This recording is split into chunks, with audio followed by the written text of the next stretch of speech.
morning, guys.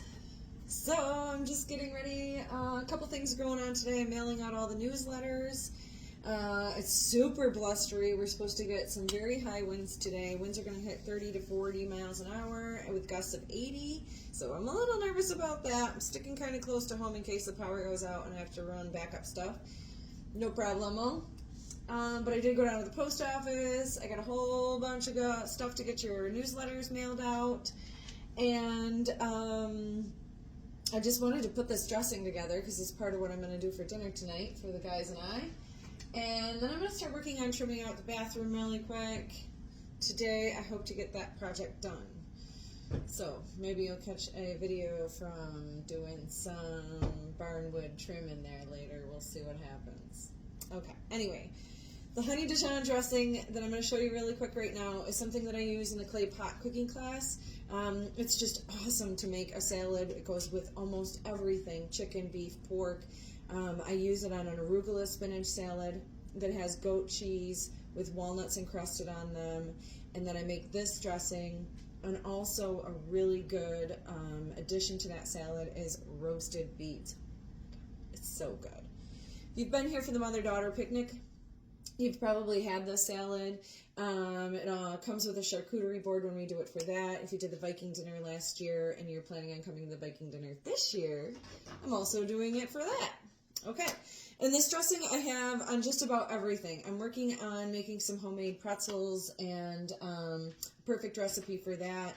And I think this is going to be something that I'll absolutely love dipping it in, right? So without further ado, not very many ingredients for you to go for when you are going to make this dressing. You're going to go for the Ingelhofer Sweet Hot Mustard. Okay? German girl loves her German mustards. And then we're going to do, I use my white vinegar. It's infused with rose petals. So rose petals are inflammation. Just something I put in just about every vinegar. I have 4 or 5 bottles of it for winter time. Big bottles, and it goes into all my pies. So when I'm making the pie, you're also getting a little bit of that rose petal vinegar juju. Okay? And then I have been reusing my Bee Spit meadery bottles and making infused vinegar. So in this bad boy, I've got a little garlic infusion going on. It's absolutely spectacular. Check out the Bee Spit meadery. Wonderful folks, and reuse their bottles. In my shop, I have some local honey. This is right from the mountains. One hill north of us. The gentleman has some beautiful hives, and he supplies all the honey for the Homestead.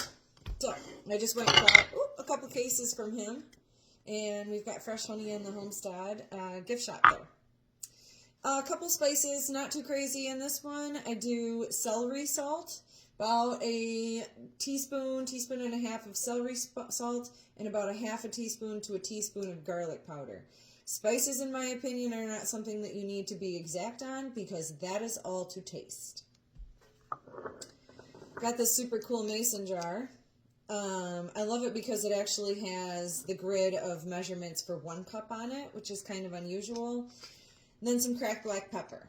Okay, I did like 8 to 10 spins. Again, the herbs and stuff that you add are personal flavors. If you're into something and you're like, wow, it's really potent cilantro or something, maybe you don't really love cilantro, so you still love that recipe, right? Just take out the cilantro or something that you're not into. And that's why I don't go to town on exact measurements of the spices. Also, with as far as sweet and spicy and vinegaries, those are all things that you're going to have to kind of try on your own. In my personal experience, I put about a 1/4 cup of the mustard in here. I put about a 1/4 cup of equal parts olive oil and vinegar. Okay, so mustard, olive oil, and vinegar all equal parts. I got probably 2 good tablespoons of honey in there. And then, as I told you, the measurements kind of for what I used for the spices. Okay, and those can all vary just a little bit in the dressing that you make at home. Got my coffee whip here. Give it a good whip. Good stir. Okay, she's good to go. I want to keep it that nice pour on It will thicken just a little bit as it settles down. That is your delicious Dijon dressing. Have a lucky day, guys. Catch you soon.